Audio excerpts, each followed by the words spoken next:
Mon fiancé est tombé enceinte de mon frère, et ma mère était heureuse, car elle allait devenir grand-mère. Il y a 5 ans, juste un mois avant mes 30 ans, j'ai découvert que ma fiancée avait une liaison avec mon frère. La seule raison pour laquelle ils me l'ont avoué, c'est parce qu'elle était enceinte et voulait avoir le bébé.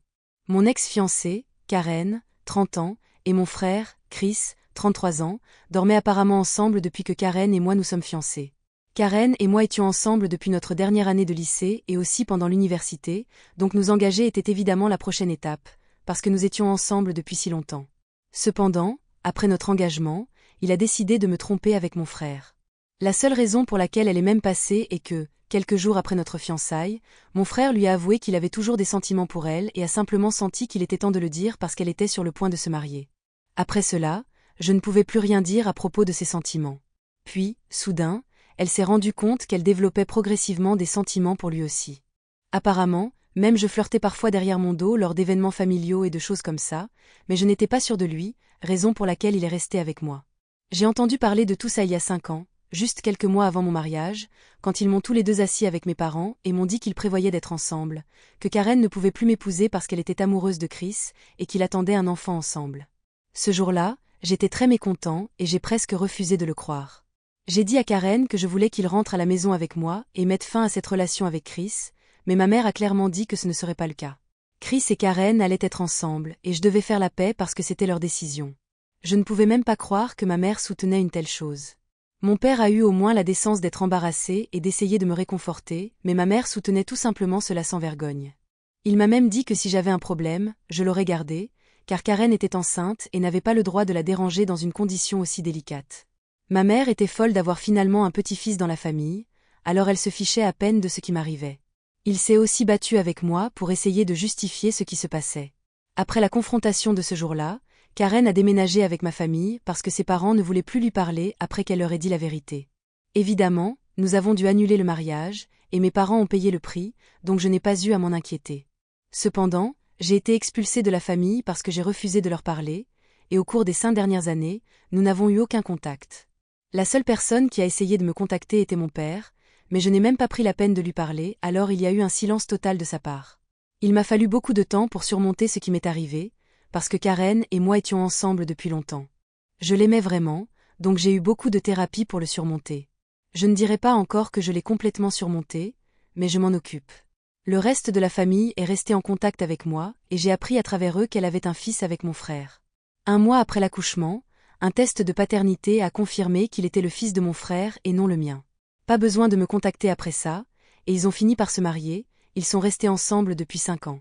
J'avais supposé que tout allait bien pour eux, mais il y a environ une semaine, ma mère m'a soudainement appelé. Elle m'a pris par surprise, car elle soutenait toujours Karen et Chris d'une manière malsaine. Par pure curiosité, j'ai décidé de l'appeler après qu'elle m'ait envoyé un courriel disant que je devais me parler de toute urgence. Quand je l'ai appelée, j'ai eu une mauvaise nouvelle en pleurant. J'ai appris que mon frère avait eu un accident grave. C'était un cas d'écrasement et de fuite, et malheureusement, à cause du choc, il est tombé dans le coma. Il ne savait pas combien de temps il faudrait pour récupérer. C'était arrivé la semaine dernière, et 3 jours plus tard, les médecins ont dit que les choses étaient critiques. À ce moment-là, ma mère a décidé de m'appeler pour m'en informer. Au début, j'ai pensé que je demanderais à lui rendre visite et d'être là pour la famille, ce que j'aurais voulu faire, parce que malgré tout, c'était important. Mais ma mère a changé de sujet et a dit qu'elle voulait que je sois là pour Karen et mon neveu.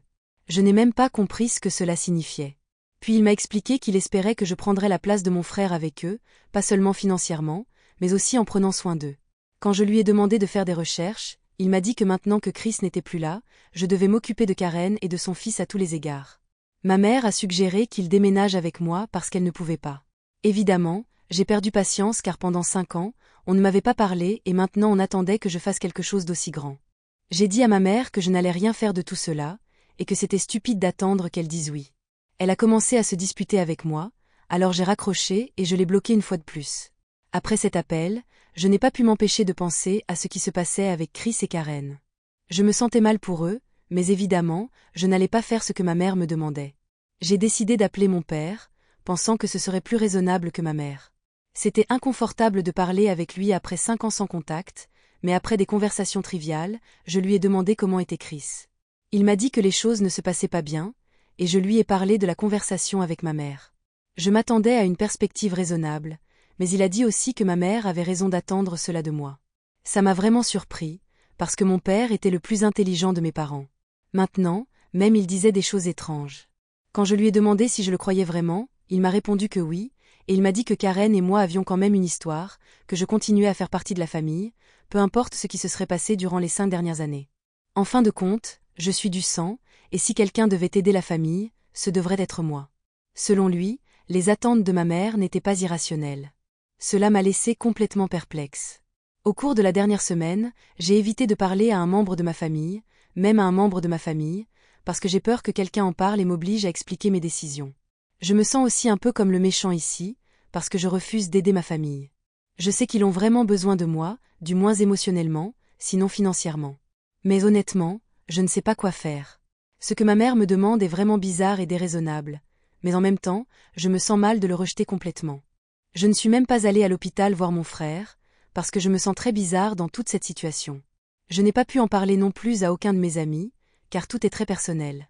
Ils savent comment les choses se sont passées entre moi et ma famille depuis l'annulation de mon mariage, mais c'est un peu plus étrange. C'est pourquoi je publie ceci ici maintenant, parce que je crois vraiment que j'ai besoin de quelques opinions sur ce que je dois faire. Mes amis et ma famille ont des opinions biaisées, et j'ai besoin de conseils impartiaux. J'ai l'impression de perdre la tête si je ne trouve pas de solution acceptable rapidement. Honnêtement, j'ai l'impression de revenir à cette phase de ma vie où je pensais constamment à Karen et Chris, juste après avoir découvert qu'ils m'avaient trompé.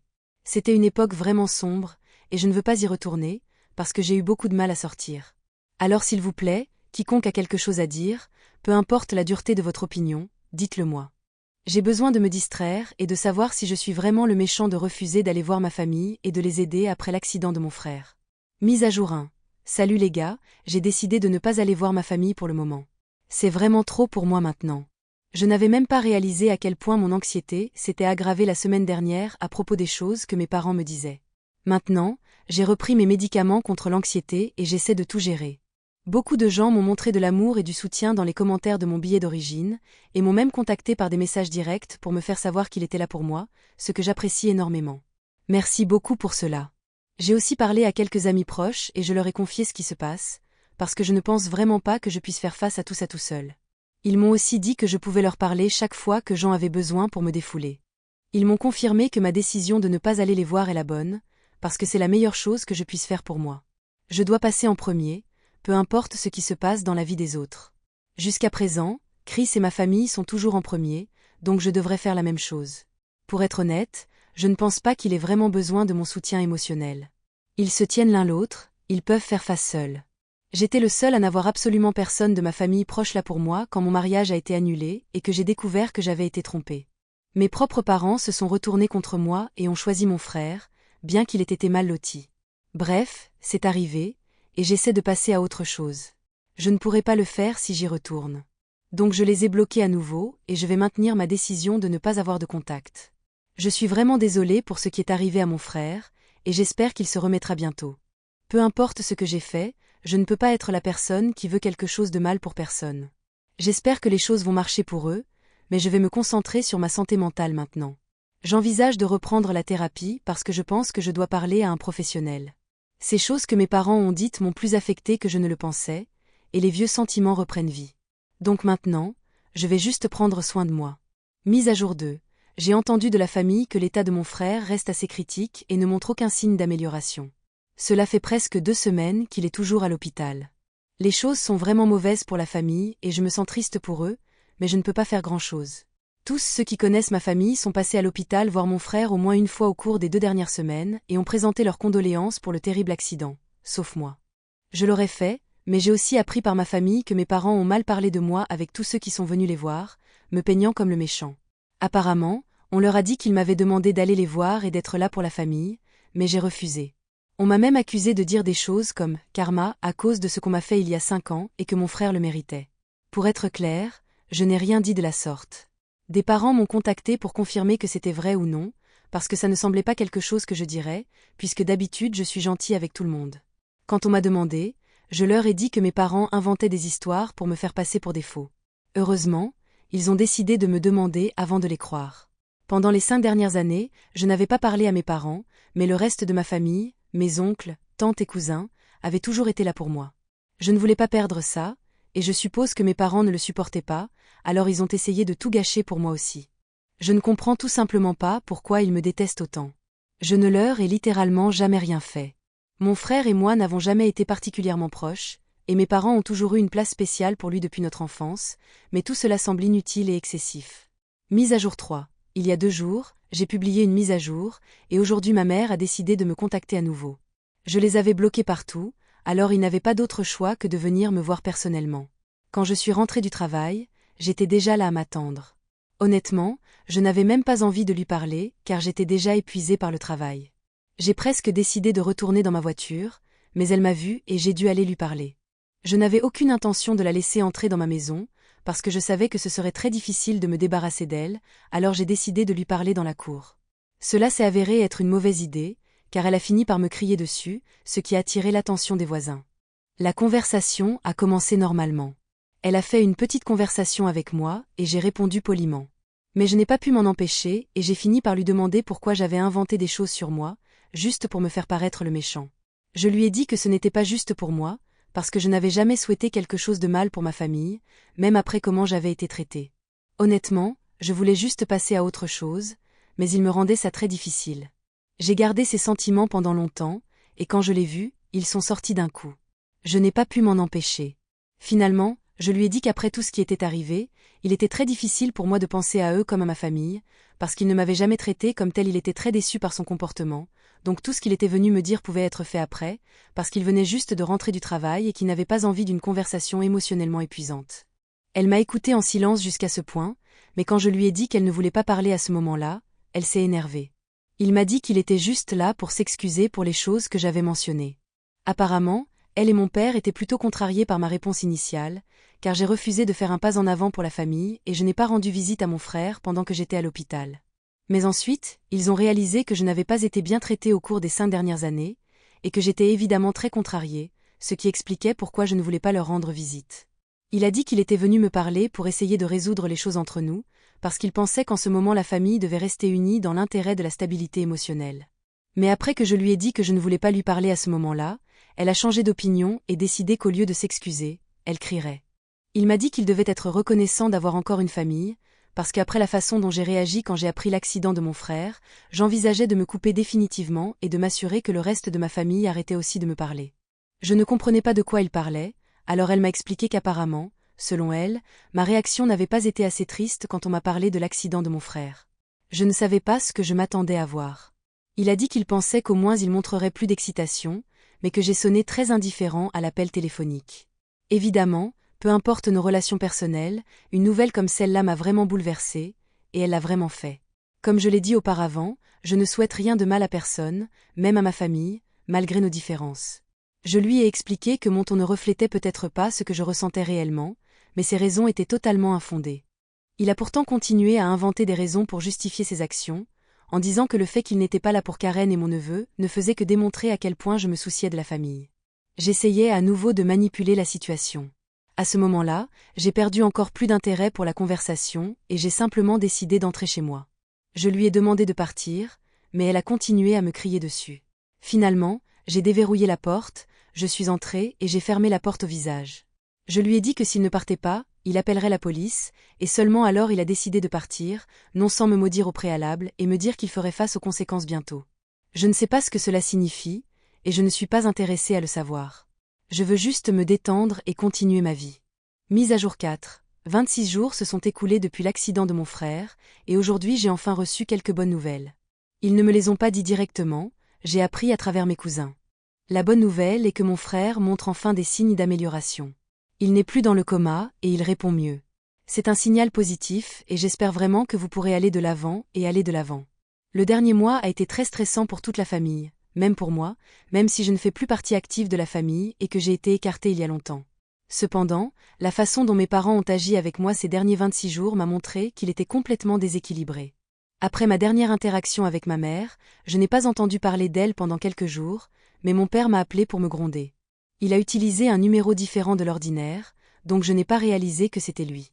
Elle a immédiatement commencé à me crier sur mon ingrat désir que je n'ai jamais vu le jour. Il a dit qu'il ferait en sorte que le reste de la famille ne me parle plus jamais, et que j'étais une personne terrible de ne pas avoir rendu visite à mon frère à l'hôpital. Après 5 minutes d'excitation, il a raccroché, me bloquant à nouveau. Aussi frustrant qu'il ait pu être sur le moment, je vois maintenant quelque chose de comique. Mes parents sont tellement désespérés de me faire passer pour le méchant qu'ils sont prêts à aller à de tels extrêmes. Mise à jour 5. Après l'appel de mon père, j'ai réalisé que tout cela était devenu incontrôlable. Mes parents étaient clairement en train d'exprimer leur frustration et d'essayer de me blâmer pour des choses dont je ne suis pas responsable. Comme je l'ai dit plus tôt, je pense qu'ils cherchaient juste un bouc émissaire. Heureusement, le reste de ma famille ne s'est pas laissé influencer par eux. Mes oncles, tantes et cousins étaient là pour moi, et bien que mes parents aient essayé de me distancer d'eux, ils n'y sont pas parvenus. À ce stade, j'ai réalisé que la meilleure option pour mon bien-être est de rester loin de mes parents. Chaque interaction avec eux me fait plus de mal que de bien, et me rappelle constamment la douleur qu'ils m'ont infligée il y a 5 ans. Quant à mon frère, je suis content d'apprendre qu'il va mieux, mais je n'ai pas non plus l'impression de devoir m'impliquer davantage dans sa vie. J'ai appris à prendre soin de ma propre santé mentale et à ne pas me laisser entraîner dans les drames familiaux. Tout au long de ce processus, j'ai beaucoup pensé à ce que signifie le concept de famille et comment, parfois, partager du sang ne suffit pas à maintenir une relation saine. Mise à jour si, c'est très étrange de revenir ici après presque 3 ans. Tant de temps s'est écoulé et, pour la plupart, les choses se sont améliorées pour moi. Je vis maintenant en Allemagne pour mon travail, je suis ici depuis 1 an et demi. En plus, j'ai commencé à sortir avec quelqu'un il y a 8 mois, et la relation a été très bonne. Ces 3 dernières années, je n'ai aucun contact avec mes parents, et la vérité est que ça a été un soulagement. J'ai gardé le contact avec mes parents, ceux qui ont toujours été gentils avec moi, et cela m'a donné la paix dont j'avais besoin. Quant à mon frère, il a réussi à se remettre complètement de l'accident. Même si cela a pris beaucoup de temps, maintenant c'est bon. Curieusement, peu après que mon frère se soit amélioré, Karen est venue à moi. Il voulait s'excuser pour tout ce qui s'est passé dans le passé. C'était une situation étrange, puisqu'il m'a contacté juste quand il a appris que j'allais en Allemagne. Il m'a rendu visite pour présenter ses excuses en son nom et en celui de mon frère. Apparemment, mon frère était trop embarrassé pour venir me voir personnellement. Je lui ai dit que je n'avais plus besoin d'excuses. À ce moment-là, j'avais tellement progressé dans ma vie que je ne me souciais plus de ce qui était arrivé. Ce qui comptait vraiment, c'était que je construisais une nouvelle vie pour moi. Karen a semblé soulagée quand je lui ai dit que je lui pardonnais, mais pour être honnête, je l'ai fait plus pour fermer ce chapitre que parce que je l'avais vraiment senti.